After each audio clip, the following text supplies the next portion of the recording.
জাতীয় ছাত্র শক্তির হবিগঞ্জ জেলার আলিফ চৌধুরী তিনি এক চোখ হারিয়ে ফেলেছেন এবং তার চোখে রড দিয়ে আঘাত করা হয়েছিল। অপারেশনের পরে তিনি এখন এই হসপিটালেই বেড রেস্টে আছেন। তার সেই চোখটি কখনোই ভালো হবে না এবং ডাক্তার জানিয়েছেন তার ডান চোখ সেটাও আসলে আবসা আবসা তিনি দেখছেন, অর্থাৎ সেই ডান চোখও এটা ক্ষতিগ্রস্ত হতে পারে। এমন একটা ভয়াবহ পরিস্থিতিতে আমরা আপনাদের সামনে দাঁড়িয়েছি। শুধুমাত্র তাই নয়, আমরা যখন এখানে সংবাদ সম্মেলন করছি তার ঘণ্টাখানেক আগে সিলেটে জাতীয় নাগরিক পার্টি এনসিপির যে গাড়িবহর ছিল সেই গাড়িবহরের উপরে হামলা করা হয়েছে এবং সেই গাড়িবহর নিয়ে আসলে সেই সময়টাতে জাতীয় নাগরিক পার্টি এনসিপি কোনো বক্তব্য বিবৃতি কোনো ধরনের কোনো আন্দোলন সংগ্রামে যাচ্ছিল না।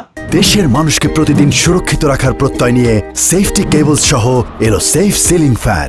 জাতীয় নাগরিক পার্টি এনসিপির নেতৃবৃন্দ সেখানে জুলাই অভ্যুত্থানে যারা শহীদ হয়েছিলেন সেই শহীদদের কবর জিয়ারতে গিয়েছিলেন, তাদের পরিবারের সাথে সাক্ষাৎ করতে গিয়েছিলেন, কিন্তু শহীদদের কবর জিয়ারত করে ফেরার পথে তাদের গাড়িতে হামলা করা হলো।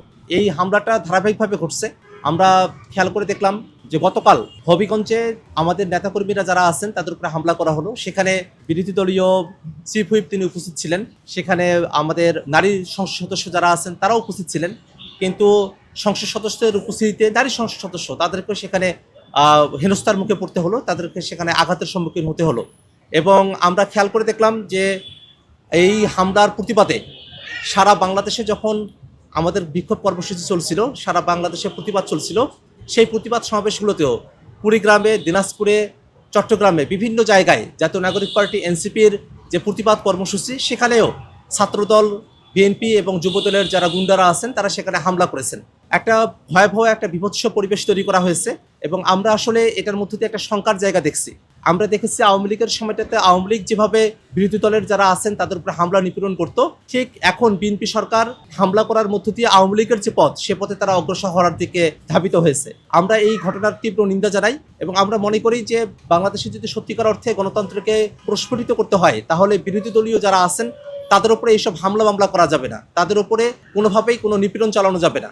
এবং আমরা খেয়াল করে দেখলাম যে আমাদের নেতৃবৃন্দ যখন হবিগঞ্জ শহরের দিকে রওনা করেছিলেন সেখানে কিন্তু খুবই নির্বিবাদী একটা আয়োজন ছিল, সেখানে কোনো ধরনের কোনো সহিংসতা ছিল না, সেখানে আমাদের তরফ থেকে কোনো ধরনের কোনো অস্ত্রের মহড়া ছিল না, কিছুই ছিল না। কিন্তু আমাদের নেতাকর্মীরা, নেতৃবৃন্দ তারা যখন একেবারে শান্তভাবেই সেখানে অগ্রসর হচ্ছিলেন আমাদের আহ্বায়ক নাহিদ ইসলামের নেতৃত্বে, সেটাকে কিন্তু পুলিশ ব্যারিকেড দিয়ে সেটাকে আটকে দিয়েছে, কোনোভাবে সেটা সামনের দিকে অগ্রসর হতে দিচ্ছিল। আমরা দেখলাম যে সেখানে ট্রাক রাখা হয়েছে, সেখানে ট্রাক রাখা হয়েছে গাড়ি আটকে দেওয়ার জন্য। এই ধরনের যে একটা পরিবেশ তৈরি করা হলো সেটা আমরা দেখি যে আগেকার সময়টাতে ফেসিবাদী জামানায় যেমন করে বিরোধী দলের উপরে নিপীড়ন করা হতো, বিরোধী দলের প্রোগ্রামগুলোকে বানচাল করা হতো, ঠিক একই ধরনের একটা পথে এখন বিএনপি সরকার অগ্রসর হয়েছে। এমত অবস্থায় আমরা আসলে সামগ্রিকভাবে এখন যে এখানে ঘটনাটা ঘটছে সেই প্রেক্ষাপটে আমরা জাতীয় নাগরিক পার্টি এনসিপির পক্ষ থেকে সরকারের কাছে 3 দফা দাবি আমরা উত্থাপন করতে চাই।